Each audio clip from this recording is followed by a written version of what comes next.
what you're all saying. I'm assuming that the sinkhole did not happen. No, the sinkhole did occur. But wait a minute. Back in 2007, when there was a survey done based on the state of the art, you had experts stand up and say, there is no problem. Back when you got your permit, you said to the state, there is no problem.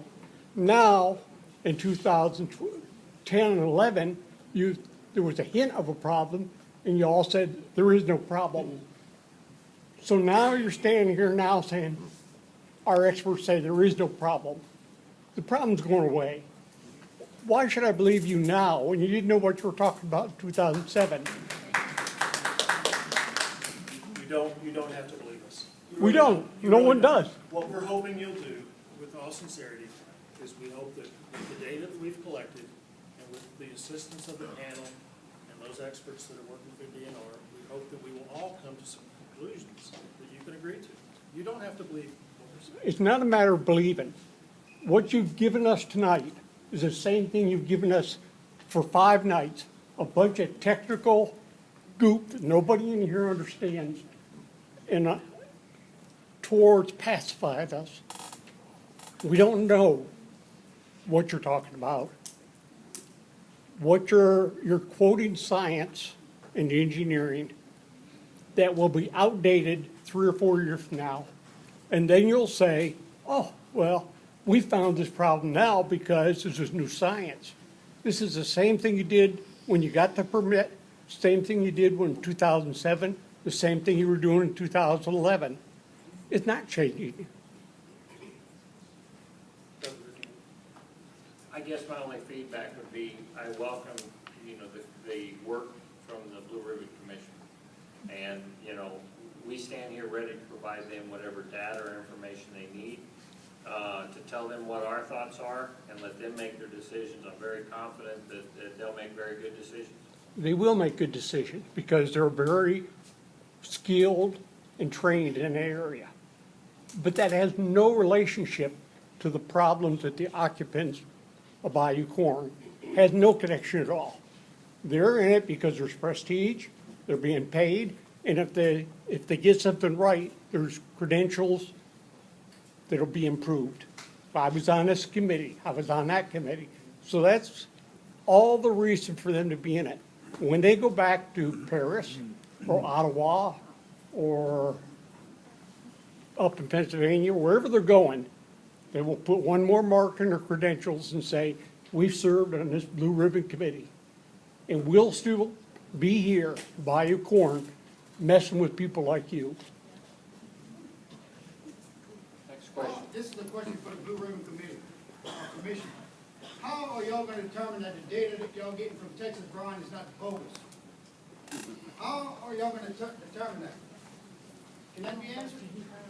Because I can go take 3D images of wells elsewhere on their property and give it to y'all and y'all buy it? That's a valid question, and I can tell you on the 3D seismic, what we're asking for, and Texas Brine has agreed to deliver, is the raw data from Boone Geophysical, okay? And Don is experienced in the processing and everything, but it starts at the basic. Boone Geophysical is a world-class outfit, okay? You cannot dry lab geophysical data because it's so believed. But you can do it in other areas. You can shoot other areas of 3D images and present it as this area. You can manipulate anything you want, fellas. Okay, Don was out there. Don talked to the acquisition teams. We don't trust y'all, okay? I kind of got that. We got If that. you're right about one thing, you didn't find a mouse in the ground, y'all the monster. Thank you. I also have to take exception to you accusing the Blue Ribbon Commission of being in it just for the prestige. That is absolutely wrong. That is part of the criteria. It's not all of the criteria. That is part of the criteria. This is a group of world-class scientists. Don't doubt that a bit. Who are here to help the people of Bayou Corn. Don't doubt I that a agree with bit. that. I agree that they're gonna interpret the data as best as possible. But are they getting the data that the 3D data from this event and not something else. Yes. They're gonna get an independent report. 100% sure of that. Yes, you know why? We've got a sinkhole and we have got the edge of salt. You cannot fake that in the 3D. Don has already processed enough. You can see the sinkhole and the disturbed material below that very, very clear. You cannot fake that. The data is real. It was collected where they said. I don't trust them. So, if that picture he showed a while ago with the complete dome is correct, then where did the material, how did it get filled up? Did it just magically appear? I mean, Okay, I'm not. I'm not- you're showing a picture that, of a perfect salt cavern. Understand, and I think Kevin's here somewhere, that was the first look, okay? Everybody in this room knows I got a big hole over here in the cavern.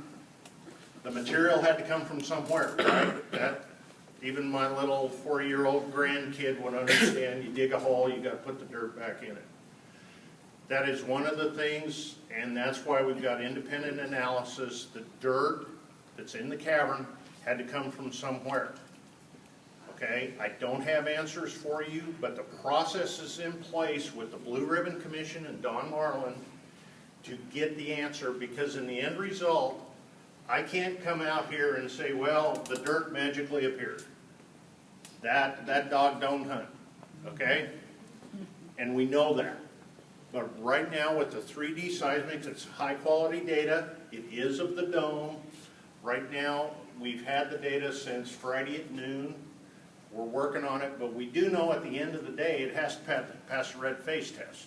You know, we have to get the material in the cavern. It has to get in there somewhere. And we know the sinkhole is not big enough now to account for the material in the cavern. So everybody here understands, you dig a hole, put the dirt back in it. It's called mass balance in the scientific world, but I can't answer why the 3D interpretation this way is not showing disturbance, but that's the process, and that's why we've got an independent review going on. Gary, can I speak to that? We have to mention that there's still a margin of uncertainty. Even though we have a 37.5 foot bin spacing, you have to double that essentially to come up with a plus or minus. So even though when we look at the edge of the salt and we look at the sediments as they terminate against the edge of the salt, we see nothing change, there still is that 75 foot possibility, okay? And Dr. Pettit hit on a very critical item, and I think Dr. Hegart's just hit on it too. When you dig a hole and you try to fill that hole back up, you're always gonna have some dirt left over. It's been my experience everywhere I've dug a hole. That's the bulking effect. You can have a 100-foot void space that collapses at 1,000 feet of depth. And the whole void might fill up and collapse, but the expression at the surface may be a half an inch or a quarter of an inch. That's the bulking effect. That's the volumetric expansion of all of the material that breaks up and moves in to fill that void space. And it's a wide-ranging number. And I'm very confident that these folks we're gonna find that. When we look at the broader area, not just the parameters and the boundaries of the sinkhole, but when we look at the broader area, several hundred feet beyond the edge of the hole, we're going to find places where we've had subsidence. And all of that in sum, most likely, with a certain bulking factor equal to, it will be calculated and it will equal to the volume of material that's in the cavern. Okay? The other thing that we're considering here, the volume of material in the cavern is bulked up. So when we talk about 97% of it being full, we shouldn't think of it as 97 feet of, or 97% of competent rock. It's bulked up too, okay? Other questions? Mr. Cartwright, what's your plans on drilling these wells south of the sinkhole and to the west? Y'all gonna be drilling them every 250 feet? I've asked Dr. Hickox just about every meeting. He hasn't been able to provide an answer because, you know, it's up to y'all to do it. What is your plan? Let me speak to that. Our plan is to complete the mapping of the MRAA so we can understand what the top of aquifer looks like, both where we have relief wells north of Bayou Corn and south of Bayou Corn. And then based upon that data, along with the data from the 3D, we'll make decisions with guidance and input from DNR on whether we should need to put additional relief wells in there. So we're not saying no, we're saying we've got to get more data on what the MRAA, that aquifer looks like, so we can decide. Okay, we do know that we have gas, west and south. So you do have plans on putting enough to get all that gas out of there, as much as possible, correct? Our goal is to get what gas we have to get out of the aquifer to Not make what it have to safe. get out. You need to get it out, not just what you're mandated to get out. To be a good community supporter, as y'all should be, come bring us little trinkets every year, used to. You should be getting this gas out of there for us, so that we'll be able to be comfortable when we move back into our house. I'm there, and I'm there, like some of these other people at our own peril. We have our windows open and monitors in. We would just like y'all, if y'all started this discussion at the beginning, people like Gary, myself, we would trust y'all a little more, but y'all keep fighting us. Just go ahead and do what needs to be done. I understand your position. We're going to evaluate it and do what the best way is to get the gas out of the aquifer. You have insurance money that'll help you pay for that. So the cost should not, I mean, it's gonna cost you a fortune to do whatever you do. Go ahead and get this thing safe for us to move back in, okay, please? I understand. Kim will help y'all. Next question. Ma'am? Could you please tell us where you're at with the buyout? Brad Myers will come up and talk as soon as we're done with the questions here and give you an update on that. Earlier in one of the other meetings, direction of drilling was discussed or brought up. Have y'all explored that possibility anymore as far as not actually penetrating into the community to drill particular wells to vent, but directional drilling, staying outside of the community itself, I mean, the Bayou Corn community? We asked our engineering firm, Tetra Tech, to take a look at that and to give us an evaluation, and that was back late last year.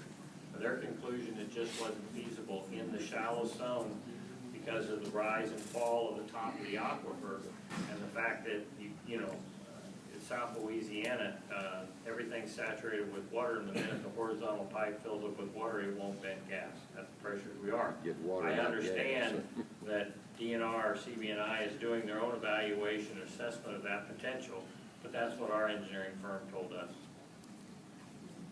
Other questions?